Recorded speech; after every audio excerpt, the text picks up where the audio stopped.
Hello and welcome to I Can't Believe This Got Greenlit, a show where we discuss movies from our childhood, our nostalgia from watching them as kids, how they got made, and our experiences rewatching them as adults.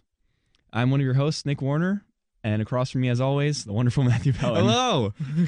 Your introduction is always so nice. Oh, thanks, man. I know. Why don't you say that when we're not on the radio? Well, you know. How come when I see you in real life, you're like, ugh, you just make a sound. You make a groan. Spit on you and just kick dirt at you and just walk away.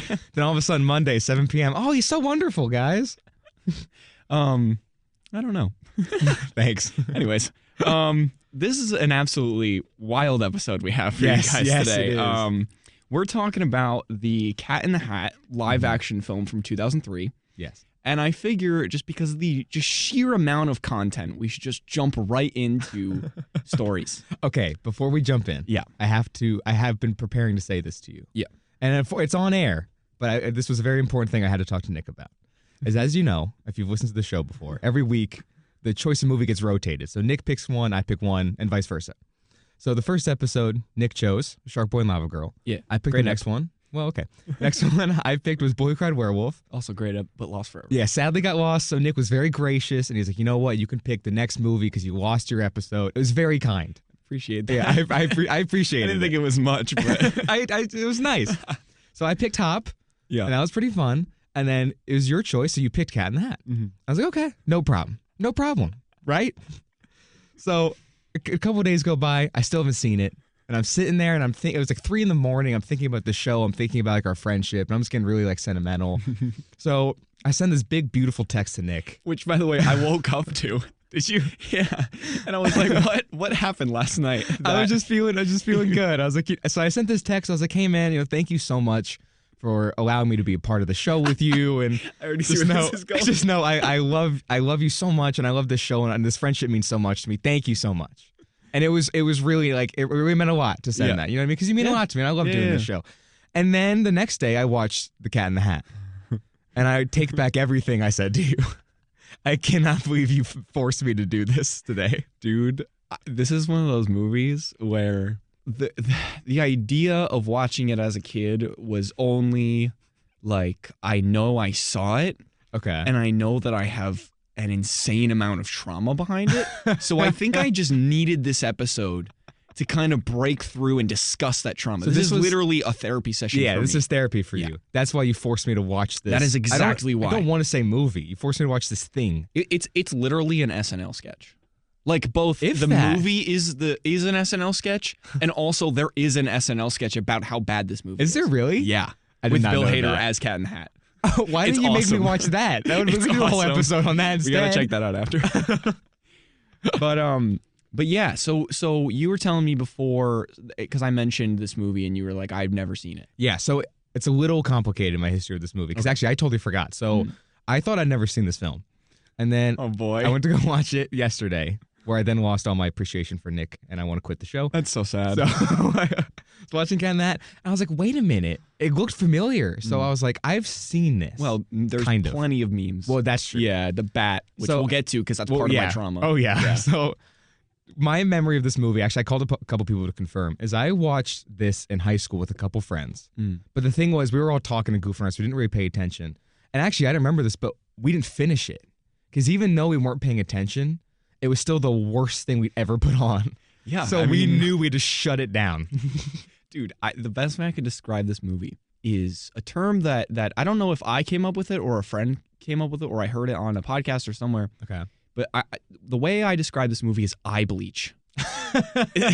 Which essentially, I mean, it kind of speaks for itself, but it literally, you can put it on, there's lots of colors, there's weird gags, and you're literally just looking at something. You're literally looking through it because you just need something to watch. Yeah. And with our generation, like it's you just put on random content in the background, whatever. Just to have. Yeah. This is one of those movies that you just put on. It's literally eye bleach. I can't even do it as background. Like, I don't think you realize how soul draining this movie was for me. Although I will say, watching it now brought back some of the nostalgia aside from that one section of trauma that I'll get to. Okay. And I was like, oh, like it was fun watching it.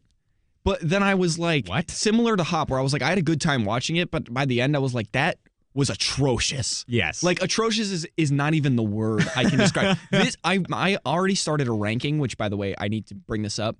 At the end of this show, I want to do a ranking of all experiences during the movie, and then also like an objective ranking of the films, because it's literally reversed. So my ranking right now has Cat in the Hat at the top of like the watch experience, crazy. But the bottom of the actual objective. Okay, better. Film. Yeah, makes more sense. So it literally is completely reversed, which is insane. But it seems like that's the experience with most of the movies. It's either one or the other. It's never both. Yeah, it's never like right in the middle. Or I think it's like great. it's one of those things where it's like the movie's so bad that I had so much fun with it. That's fair. I think that's me with Boy Who Cried Wolf. Yeah. Rest in peace. Yeah, I love that movie. Exactly. Like that was fun to watch, but I was like, this isn't great. But I had a good time doing it. You know what I mean? So what's your childhood? Because I have not seen this. Yeah. So what happened to poor little Nick over there? So I watched this movie. We got, I don't know if it was the DVD or if it was just on TV, but I remember watching this in my living room with, I don't know if it was with my brother or just by myself. Okay. It would be funny if it was by myself and I was just scarred forever. That would explain the trauma. Yeah. But so I watched the movie and it was just mindless content. I was young enough because it came out in 2003. Yep. I was, one when theoretically I watched this, but it was probably when I was older, 3, 4, 5, whatever. You get to the scene where they're at the house with the birthday party. Yes. And right. So the cat kind of walks up and the kids come running out and he's like, I have to hide. I have to hide in plain sight. Yeah. And he basically replaces the cat piñata with himself. Smart. That scene. That's the one? Gave me nightmares for like months on end. Out of all the scenes in the movie, that one. But here's why. It was this weird, like, uncanny valley of that doesn't look like a piñata. Because when I was a kid, something didn't connect where, like, it looked too similar to the piñata, like the live cat, that it freaked me out. Like, something about that didn't sit well with me. And then when he got hit and he went into, like, his happy place. Oh, yeah. When he's, like, swinging, something about that, like, showing... like the pain manifested into like this like dream, like this good like state. Yeah. I don't know what it is because rewatching, I'm like, oh, that doesn't like it brought back the trauma, but I was like, I don't get why this freaked me out. Oh no, it but freaked as a me kid, out. Yeah, as a kid, it made me like bananas. Like I literally couldn't sleep for like days on end because I don't know if it was fear of me like getting hit with a baseball bat. And just like getting knocked out to where I start thinking like about other things like outside of the world I'm in, or if it's just again the uncanny valley of the cat as the piñata. Yeah, I don't know what it cat. was. Yeah, freaked me out. I'm saying you didn't sleep as a kid. I watched this yesterday. I still haven't slept. Yeah, literally. But I think it's also because I knew the cat was like a parental figure. Like he's like an older like figure that was like taking care of, allegedly taken care of. Yeah. I think it freaked me out that they were beating him up, and then he like reacted negatively because didn't he hit the kid or like he went to go hit the kid. That also freaked me out. I was like scared that I was gonna turn around and beat up and the there was kid. gonna be a giant cat with a bat. Oh my god! Like if they made a movie called The Cat with the Bat and it was a horror movie. That would be... I think I need to make that. Dude, they could just play this movie, make it black and white, and sell it as horror. And just change the score. Yeah, exactly. And that's it. Which we'll get into that because the score is an interesting thing we have to touch on. Okay. But so that's my childhood story. Yeah, now, very dramatic, this movie. I have another story with this movie. Okay. Because I watched it fairly recently with my hometown friends. Oh, like before this show? Yeah. Oh. I have a picture of all of us watching this movie. Was this like in college or before? This was high school. This was 2019. So high around school. The same time I watched it for the first time. Yeah. So 2019. Okay. So it was my friend's birthday party. We were at his house. Mind you, there are 12 people at this place. Okay. I'm pretty sure. It was like right around. It was a large group of like end of high school. Yeah. Kids, 17, 18. 12 teenagers running around. Yeah. And someone recommended, oh, this movie Cat in the Hat is really funny. We should all watch it. It's ridiculous. It's Mike Myers. It's funny. It's great. We should all watch it. And you didn't ban him from the party? No, because I was like, yeah, I remember that being a good movie as a kid. And like, okay, basically what happened is 2 or 3 of us, not including myself, I was all for it. I was like, let's do it. Yeah. 2 or 3 of us were so violently against putting this on. They're right. But they sat there and watched it anyways and just complained the whole time. They were like, this is the most unfunny thing we have ever seen. And rightfully so, but it was like a live commentary of just the whole movie. They were like, that's why this isn't funny. It was 3 of like my best friends from home that were just like dunking on this movie. Was it almost like they're ragging on it too much? Yes, but it was hysterical. I was finding comedy from them more than I was from the movie for good reason. But then the rest of, again, there's a big group. Yeah. The rest, other than me and these kids that were dunking on it, the rest of the people were like, guys, stop. This movie's good. Like, it's actually funny. Do people actually like this movie? What is going on? So I was like trying to figure it out. And then I texted my friends because I was kind of iffy on like how the situation went down. And they informed me about that. And I was like,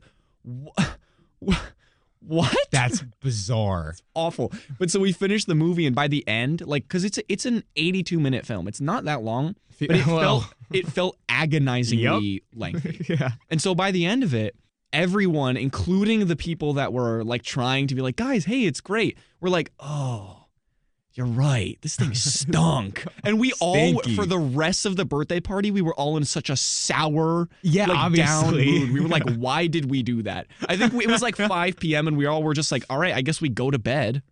Like, I guess we just go to bed for the night, call it a night. Yeah. This is the movie that ends the party. Like, if I'm at a party and someone's like, hey, let's put on a movie, and like, let's put on Cat in the Hat, that's my cue to leave the party. I'm not sticking around. No, it should have been. I should have planned it. But again, these are like my best friends from home. I grew up with them. Like, I was like, this is going to be a fun experience. And little did I know I was going to be telling this live on air. So God bless. I'm assuming you don't speak to them anymore, right? After that night? They're still my best friends. I love them so much. That's insane. Yeah, they're great. But that choice was definitely questionable. And to this day, the 2 guys that were like hardcore freaking out about it. Yeah, dunking on it. Are still like, I texted them and they were like, oh, that movie? Ugh. And they like spit into their microphones. They're like, this stinks. Yeah, they're right. Yeah. But so, a lot of this episode, apologies to the audience, because a lot of this episode is me just going to be airing out dirty laundry about how absolutely ridiculous this film is. Exactly. Keep in mind, I know okay, so from what I know, because I could be wrong. Yeah. But Nick was always the note guy. Yeah. And you come with like, what, 2 pages of notes max for the other episodes? Typically 2 to 3. Yeah. And usually about half of it, if not more, is the actual plot. So it's never anything that I'm like, especially for Boy Who Cried Werewolf, I had like maybe 2 lines of like stuff that I found. Exactly. It's mostly plot, so we remember, so we go over, don't miss anything. Yep. For this one, if I'm correct, you have 4 pages of notes. 5. You have 5 pages of notes. I updated it today. Today I went through and I updated. Stuff? Yeah. Now, how many pages are the plot? 1. I have 3.5 to 4 pages of production, cast and crew, everything, awards. Awards? I'll get there. Like Razzie Awards? Yeah. That's okay. Yeah. That's what I thought. It's awesome. It's the greatest. I will say also, to give myself some credit here, I also came with some notes. There you go. There's only 2. Okay. But I have 2. You want to point them out now, or do you want to bring them up? One of them was the little Nick bit that I started with. Oh, yeah, there you go. Text. So actually, I already did one. You're already halfway through. And the other one, if we're going to get into kind of the history of it and all that. Which we are. Yeah, productions first. Yeah, you probably have this note as well, but I did look up the actor who played Conrad. Yes. Yeah. I know exactly where you're going with this. There's some weird stuff with him. This is what I'm bringing up. Go ahead. You go. Go Okay, so the actor who played Conrad, his name is a guy named Spencer Breslin. Yes. And from what I know, because I was with people when I watched this, because I couldn't do this alone. Yeah. It was too traumatizing. So I was with people, we all looked it up, and we're like, what is going on? So as far as I know, he doesn't act anymore. Right. He now does music. You didn't know? I didn't get there. know. No, different no. He has an album. About the Razzies. But go ahead. Oh, I didn't know about that. The Razzies, okay. But a different thing. You see, he's now a musician. He has an album. No way. He has a whole album. It's like 11 tracks. Oh, this makes sense now. And listen, the note I have. If Spencer's listening, I apologize. But we listen to the album. We know that you are. Well, yeah, obviously. He's our 3rd listener. It's my dad, your grandpa, and then Spencer Breslin. Spencer Breslin, yeah. So I apologize, but we listened to the album. It's horrendous. I need to listen. It's so awful. Oh, it's really bad? So bad. Is it like on Spotify? Like how many? It's on Spotify. It came out in 2012. Does it have a good amount of streams? Well, that's the weird thing. Okay, so if you go to his Spotify, his most popular song has like 40,000 streams. But that song is just from a movie that he was in when he was a kid. Oh. So his actual music, his top track has 11,000 streams. But check this out. It's the opening track of his album that came out in 2012. I didn't write down the album title because it's my first time taking notes, so I screwed that up. But it's okay. You should see my notes for Shark Boy in Love. They're awful. They're like, it's the Dream song. And then I didn't elaborate. Like, I didn't know what I was trying to say. But yeah, you're good. So it came out in 2012, and the opening track is about 40 seconds of just a clip of Jesse Eisenberg talking. That's it. There's not a single instrument that plays. And I don't know if it came from a movie or somehow they're friends. I couldn't tell you. What? And they just got clearance? They just got clearance. That's wild. And then the rest of it never is addressed. The album just then plays. I'm so curious if he recorded that just for the song or if he pulled something and was like, this is an artistic I tried choice. looking, but it's such a little known thing that I couldn't find anything. Right. So I don't know. Yeah, because the majority of the research I did on him was the Razzies, but we'll get to that when we get to awards. But I made a note that he was like a pretty popular child actor. Yeah, he was. He made his way around the industry, and then he kind of, I guess, left because that's like the most cursed like childhood a kid can have is being an actor. Because like no child actor is like of right mind at this point. Especially one in this movie. But yeah, exactly. Especially about Mike Myers. Oh my God. All right, let's get into the note. That is insane though, right? Those are my only two notes. Yeah. Now Nick goes back to being the main note. So let's go. I broke it down into different sections just because of the sheer the volume amount. Yeah. So let's start with the production. This is the basic stuff that we normally do. Chapter 1, production. So it had a $109 million budget. Now, what? For those listening, if you just look up the Cat in the Hat 2003 or the Cat in the Hat live action or Cat in the Hat Mike Myers, if you just look that up and just look at a still from this movie, you would be like, why did this cost $109 million? Yeah. I couldn't find that. I don't know where the money went. I really don't. I think it goes to the cast and crew because they have a very stacked cast and crew, and this is my biggest problem with the movie is they have so many people. Yep. And like that are acclaimed people, and I'll get to that, but it's awful. It's awful the production that came out of this. So $109 million budget, grossed 133. Oh, so it bombed horribly. It bombed commercially and critically. Yeah. Some people were calling this the worst movie of all time. Which they're correct. Yeah. So just, again, general rule of thumb for people who don't know, if you take the budget, you usually multiply it by 2 for marketing costs. So what was the budget? 103 million? 109. 109. So that's 218 million. Yeah, we don't go to a math school. So yeah, clearly. It took us, yeah. 218. So only grossed 133. So it almost lost 100 million. Almost, yeah. That's it tanked. crazy. It tanked. And critically, no one liked it. Yeah, Not one person liked it. Yeah. It's the second and final, and I'll get to why, live action adaptation of Dr. Seuss. Was the first after The Grinch? Yeah. So The Grinch came out in 2000. This came out in 2003. Which I'm sure The Grinch will eventually be covered on this show. Yeah. So they were in development for a sequel. Oh. And it got shut down almost immediately. So basically, the sequel was based on another book by Dr. Seuss called The Cat in the Hat Comes Back. Yeah, I've read that. Yeah. Yes. Yeah. So they were going to make The Cat in the Hat Comes Back as a live action It was movie. greenlit. It was almost greenlit. Whoa. They were in development. And then they brought it to Dr. Seuss's widow. Yeah. And at this point, like, Dr. Seuss is dead, He's right? dead. Okay. Yeah, long gone. Rest in peace. I think I didn't live to see this. Oh, my God. Yeah. But his widow did, and this is the problem. Because she saw the first movie. Yep.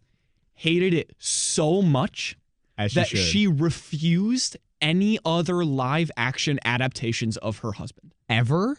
So she shut it down. She shut that down immediately. She was like, I hate this movie more than anything.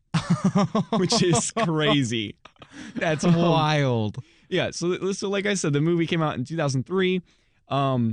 The production started 6 years before, in 1997. This is Lord of the Rings? Why? Because they initially attached Tim Allen to be the Cat in the Hat. Oh. And then he was filming Santa Claus 2. Yep. So he dropped.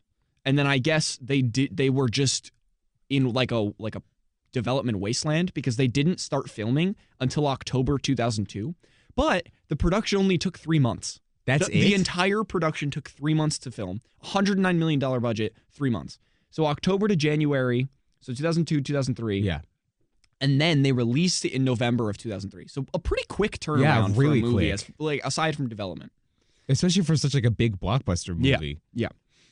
There were so many things wrong with this movie, obviously. But a thing I wanted to know, which I just thought was funny, they had a portable air conditioner. Okay. That they would take like the tube and just stick it into the cat suit because it was so hot. They filmed in California. And that entire like Whoville type town, they built that whole thing. Oh, really? So people that were like local in the area were basically complaining that it was like an eyesore because it was just this big like brightly lit like green, purple, all the colors. Yeah. All the fake trees. And they were like, what's going on here? And so people complained about it all the time. But they built that whole thing. So I'm assuming that's a good amount of the budget. But they made all the houses perfectly, like exactly the same. Yeah. All that stuff. Well, could you imagine you're local to that neighborhood and you have kids? And all of a sudden you see Mike Myers running around in a cat suit? It's crazy. I would call the police. Yeah. It's nuts. But yeah, and then other things that just so much went wrong in this movie. Props were stolen from the set. Like during production? The week before filming. Uh-oh. Yeah. They were found graffitied. No way. And left in a mall parking lot dumpster.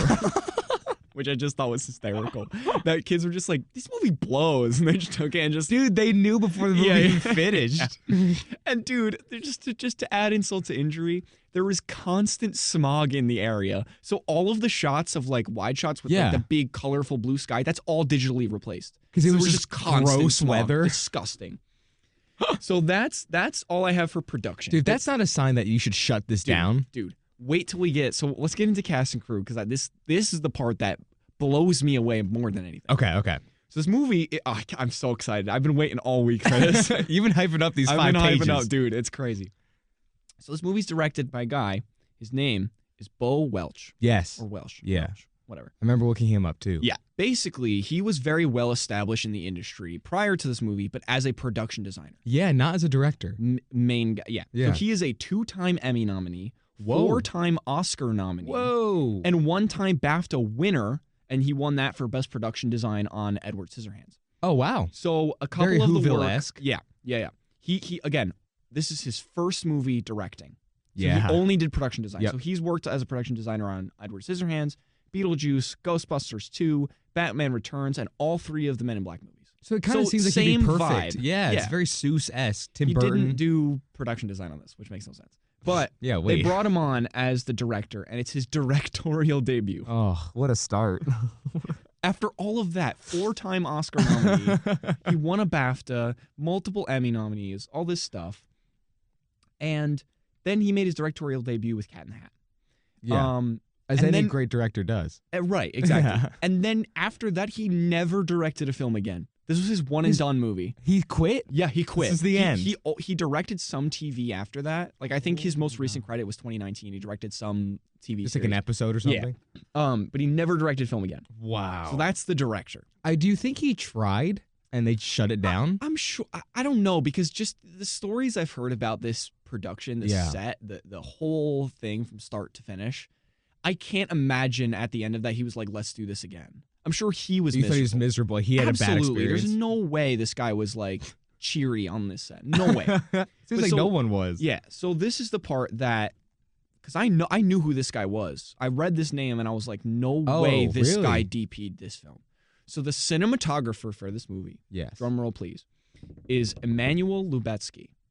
I did not know who that is. If you know this name, this man is a 3-time Academy Award winning cinematographer. What? For Gravity, Birdman, and The Revenant. Whoa. Yeah. In a row. He's the only person to ever win 3 in a row. And he has like, I think he's like in like the top 5 of like most awards for that like category Like ever?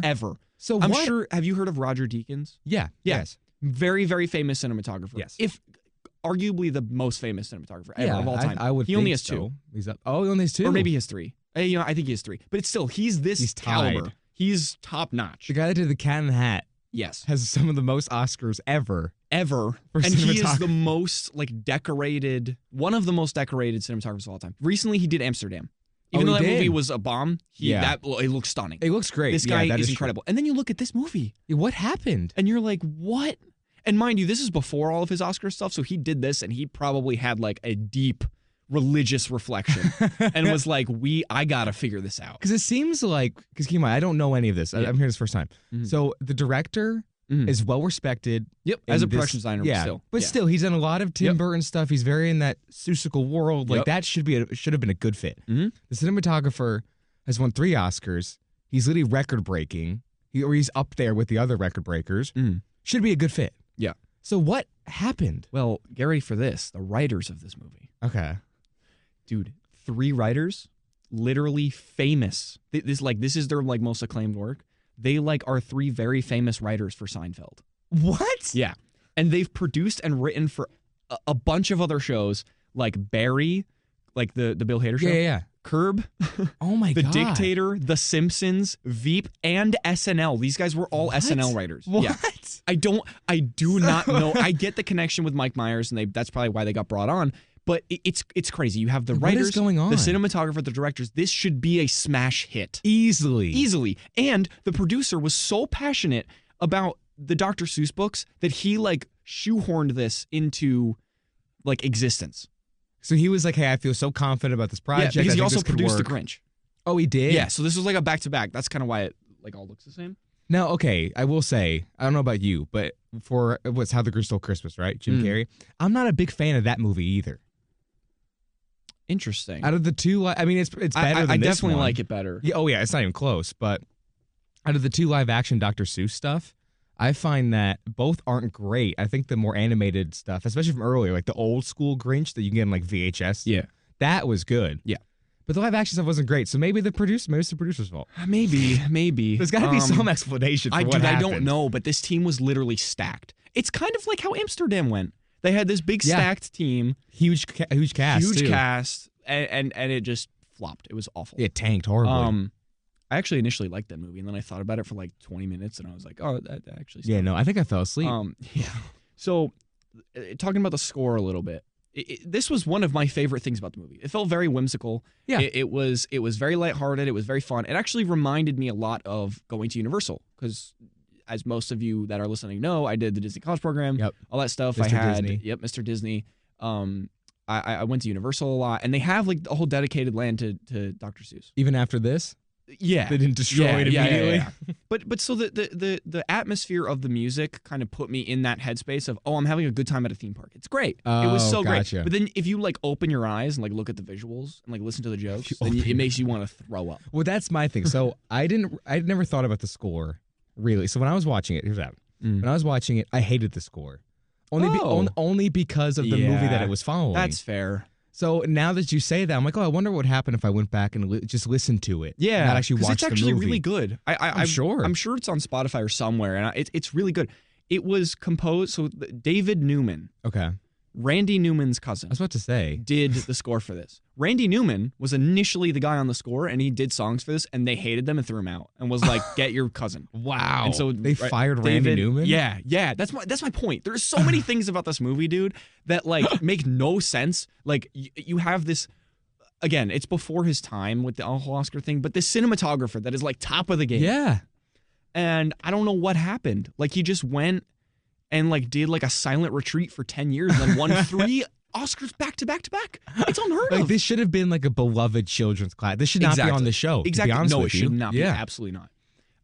And then the original guy for hair and makeup also did the hair and makeup on Grinch, but he quit halfway through because Mike Myers was supposedly so unprofessional, and he didn't ever show up on time for his makeup test ever.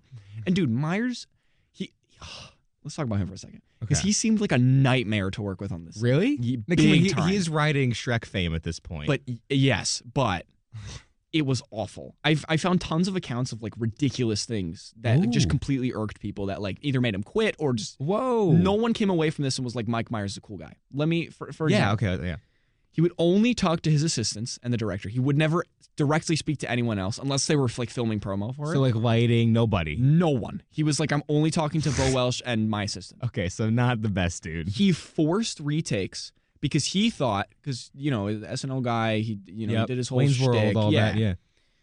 He forced retakes because he knew that Welsh was a first-time director. So he was like, I know the funny.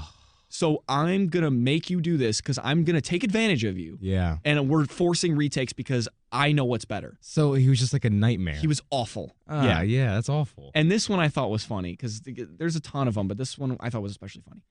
I read somewhere that he had an assistant that his only job was to have this Tupperware container with chocolates in it, and he would feed them to Mike Myers whenever he asked. Okay, to be honest, that's why I would get an assistant too. Dude, I would want to be that assistant. Right. It's easy no, money. I want to be. Listen, if this show ever gets big enough, that's the first thing I'm doing. We're going to get interns in here. Yeah. Like, all right. Just eating on mic. Salted caramel. Just... Yeah, it sounds horrible. But anyway, so that's pretty much the cast and crew. So we have this like wonderful cast, this wonderful crew. Excluding Mike Myers. Excluding Mike Myers, because he was awful. But it should have been a slam dunk. Yeah, I don't know. It's baffling hearing that after watching it. Yeah, so the movie's released, everyone hates it. And then we get to the award season. So it won one Razzie. For worst concept for an actual movie. And then in parentheses, all concept, no content. That's awesome. So because the story is very simple, it's like you base it on the book, you know. Yeah, it's the kids, their mom leaves, the cat shows up, chaos ensues, they clean up, the cat leaves, the mom comes home, all is good. The end. Yeah. And they just had to stretch that into a feature-length movie. Which can be tough. It's very tough. Which I think is also where The Grinch suffered a little bit. Yeah, Taking I agree. a very simple concept, having to expand on it. Right. So it won that Razzie, which I think is hysterical. But it also got a boatload of nominations for Razzies. As it should. Yes. And here are all of them. Okay. Or most of them. Worst actor of the decade for Mike Myers. Damn. Worst actor in general, Mike Myers. Okay, Mike Myers. Worst supporting actor went to Alec Baldwin. This is, again, nominations. Okay, that's a good one. And also, there's a quote that Myers and Baldwin, no matter when they were interviewed post this movie, they both like famously have no association. They're like, I never did that. Oh, really? Like, I hate like refuse to talk about it, kind of thing. For good reason. Yeah. Worst picture, worst supporting actress for I believe Dakota Fanning, the girl, the little girl. Oh, the little girl. Yeah. Oh, I feel bad. Yeah. Worst director, worst screenplay for the legendary writers of Seinfeld and SNL. I know. Worst screen couple for I think Baldwin and the lady. Oh, in the mom. I'm pretty sure. And then we move on to and this is I think a now defunct awards ceremony. It's kind of like the Emmys to the Oscars for Razzies. Oh, like the lesser Razzies? Yeah, this is the lesser Razzies. So it's called the Stinkers Bad Movie Awards. That's a great title. Which is awesome. I think it's defunct now. Let's bring that back. But so they got nominated, or no, I think these were the wins. Worst picture. Okay. Classic. Good one. Worst screenplay for a film grossing more than $100 million worldwide, which makes sense. Yeah. Most annoying non-human character. That's a category? Again, it's like the weird, like very out there. I'm convinced they made that category for this film. Well, moving on. It's so funny you say that because they created a category for this movie. No way. For worst performance by a child actor for Spencer Breslin. Oh. And then they named the award the Spencer Breslin Award. Oh, the famous musician? Yeah. Oh, no. That was my note of it. That's brutal. So, like, famously, everything in this movie is disliked except the score. The score got, like, actual... Like, yeah. People actually, like... It got praised. But it's so... Dude, it is insane that this is a thing. And I'm sorry if I sound like a broken record to those listening. But there's just no amount of words that I can use to describe how baffling this entire thing is from front to back. I think I said in the beginning, but I would describe it as soul draining. Mm-hmm. Like this movie hurt to watch, genuinely. So lucky for us, I mean we're over halfway done, but that's all my notes for everything other than the plot. Okay. So moving into the plot, right? It's a cool 82 minutes. It's an hour, hour 20. Whatever. Should be a cool 82 minutes. Should be a cool. And, again, it's a very simple story in the book. Yep. And they kind of had to stretch it. So basically, if you know the story, then it's essentially that, but a bunch of weird bits kind of just add in a bunch of nonsense. So it's kind of weird talking about the plot because it like doesn't really make sense like linearly. Yeah, like there isn't really even a plot. Like, right, exactly, yeah. That was my main note. Yeah, they set up like the cat comes and they're going to fool around and then just random things seem to happen for 82 minutes and then it ends. But so trying to follow a chronological plot structure. Yeah, trying being keyword there. So apologies if this sounds crazy. But so it opens with the mom at work. She is a real estate agent. Right. And her boss, Sean Hayes, love that guy, shout out Sean Hayes. He's a neat freak. Right? Yeah. So he's very strict. He's like, I'm going to fire you if you mess up even a little. Yep. So she's very stressed out. Speaking of Sean Hayes, and that role, because he also voices the fish. Yeah. Same guy. But I have a theory that his character of the boss was meant for Jim Carrey. Because he's doing his best Jim Carrey impression. Yeah. When he does like the fired. Dude, that's so funny that you mentioned that. Yeah, it's just straight up Jim Carrey. And now that you say it was the producer of Grinch. Yeah, that makes sense. I'm sure they were pushing for that. Yeah, they probably were. Wow. Because it's straight up a Jim Carrey impression. Right. There's nothing else to it. He doesn't do roles like that ever. No, never. Yeah, no. Probably because of this. Well, yeah, probably. Yeah, because it was pretty early on. But still, oh my God. That's an interesting note. See, I came prepared. Oh yeah, I'm stepping up my game, Nicholas. You're like I have nothing. I have nothing at all.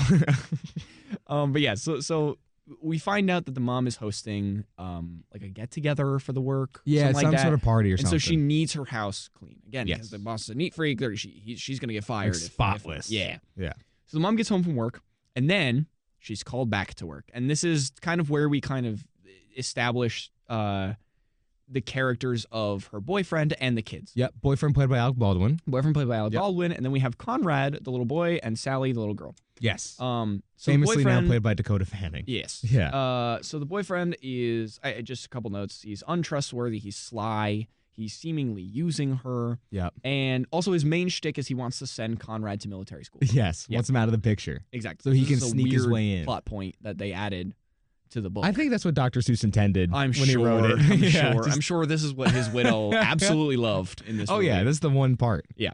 Conrad is a mess. He's a typical rascal of a 12-year-old. He's not breaking best. the rules. Yeah, he's messes everything up. But then in contrast, you have Sally, who's the rule follower. She kind of has a stick up her butt. She's mom's favorite, and she's basically just the golden child. Yep.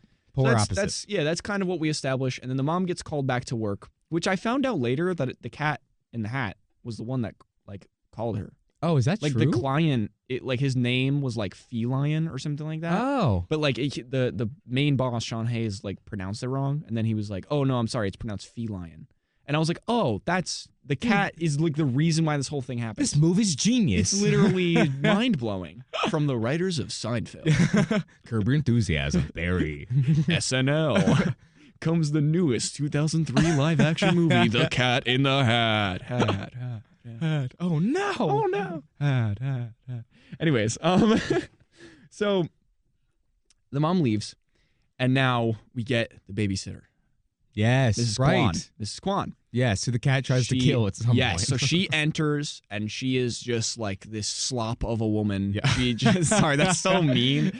But she like gets there, and she's like, all right, immediately falls asleep. Yeah, in 2 seconds. 2 seconds. Yep. That's what I mean. Like, not her appearance. But, I mean, she does have a funky look. But still, she is very irresponsible. Yes. It's awful. Not a great babysitter. Right, but that's how the Cat in the Hat gets to come in. Because so she's not paying in. attention, whatever.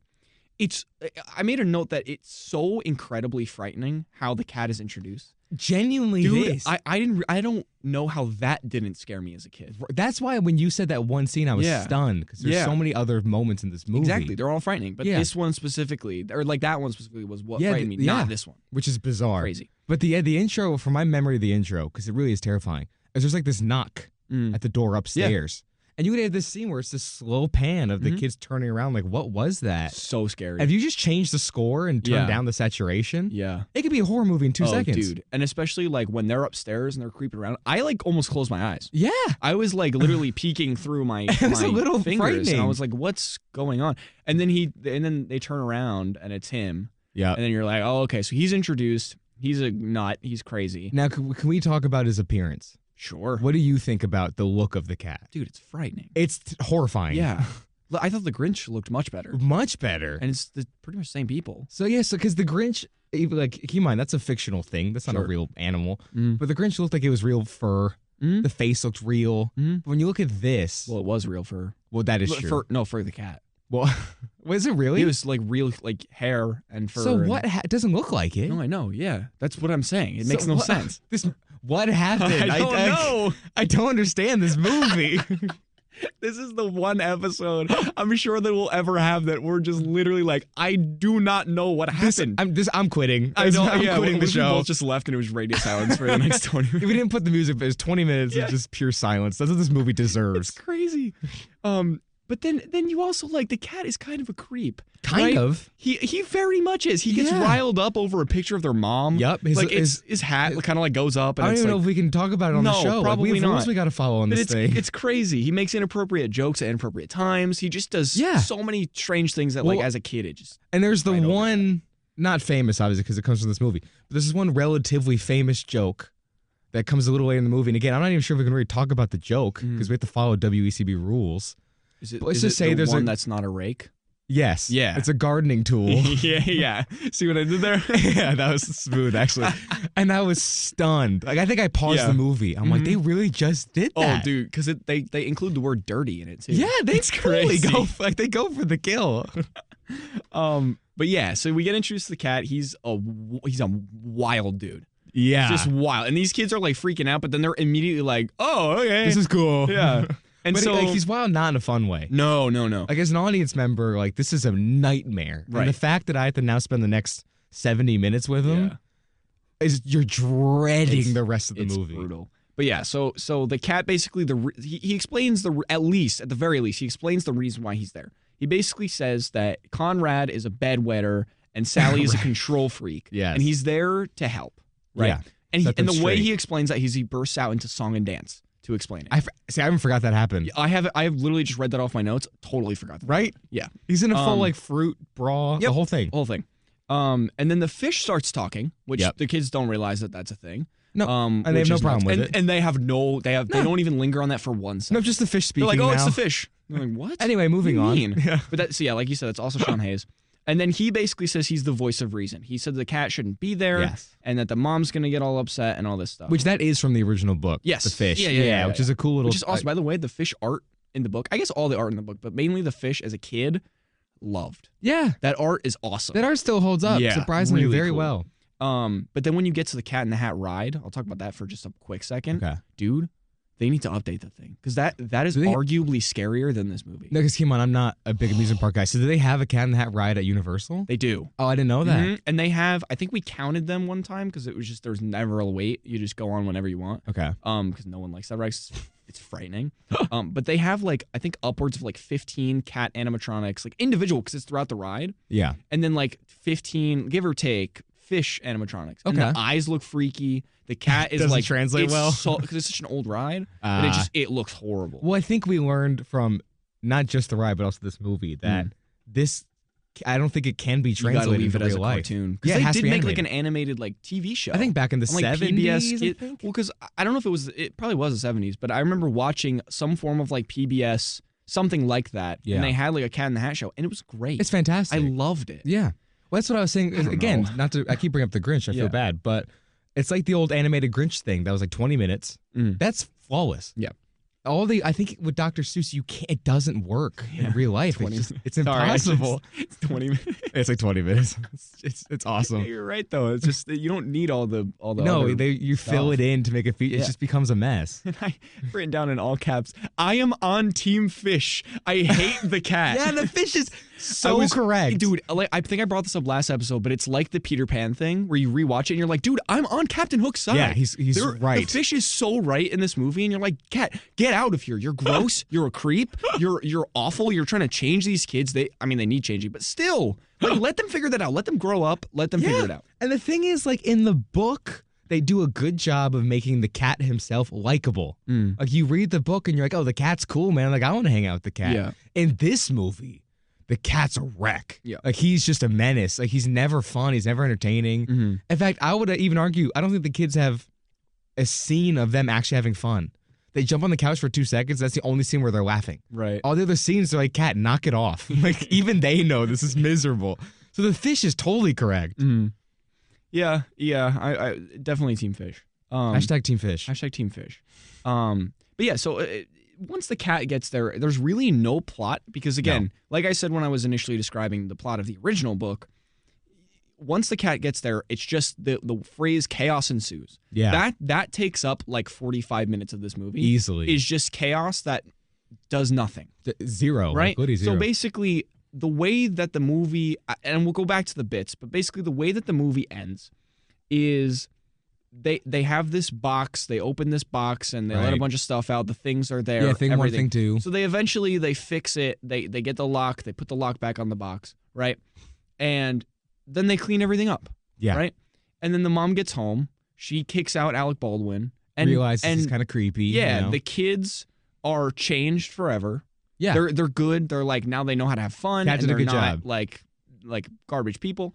And they have a heartfelt goodbye. And then Cat kind of skips off into the sunset. Yeah, the end. Right? That's it. But the thing I want to linger on for the rest of the show are the bits. Okay. Right? Let's break these down. So just to name a few, because there's just too many to even discuss. But the cat hanging the babysitter up, I thought was really funny. He really? puts her, just like putting her in like the hanger and like putting her in the closet. I thought was so funny.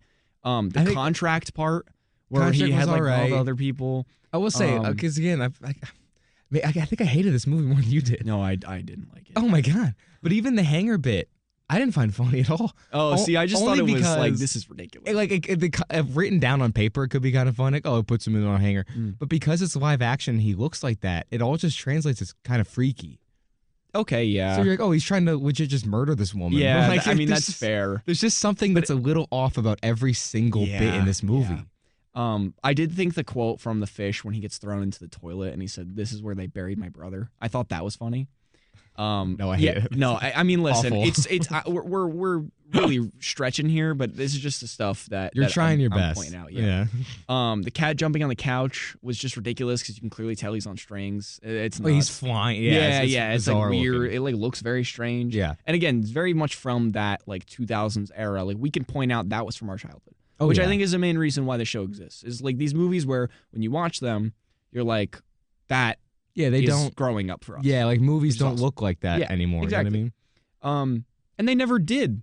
Like if you look at like an old like 80s, 90s movie, they never looked like what they did. Yeah, you look like Back to the Future, Indiana Jones. They look great. I'm not sure what happened for these couple of years when we were growing up, but the whole cat hair falling on Alec Baldwin and then him just like ridiculously going off sneezing. Right. That was like depressing, but also really funny. I thought the cooking show scene was actually really good. I liked the cooking show scene. Basically, there's the cat, he's doing the cooking show, and then there's another cat who's like the host. Yeah. And then the chef cat threatens the other cat's life, which I thought was so funny. Multiple times. And then there's the famous "Oh yeah" catchphrase. Oh yeah. That bothered me like more than I'm willing to admit.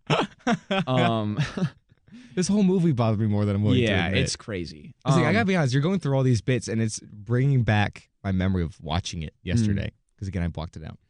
But I gotta be honest, I don't know if I found a single bit funny. Yeah. There was one line that I remember that I found funny. Okay. Where he's going through all the stuff that they have to do. And he's like, get a car, check. You know, put on a new outfit, check. He's like, if you're from Czechoslovakia, you're a Czech. And I was like, okay, that's the one line. Yeah, that is pretty good. I got a little like, this is the exact noise I made.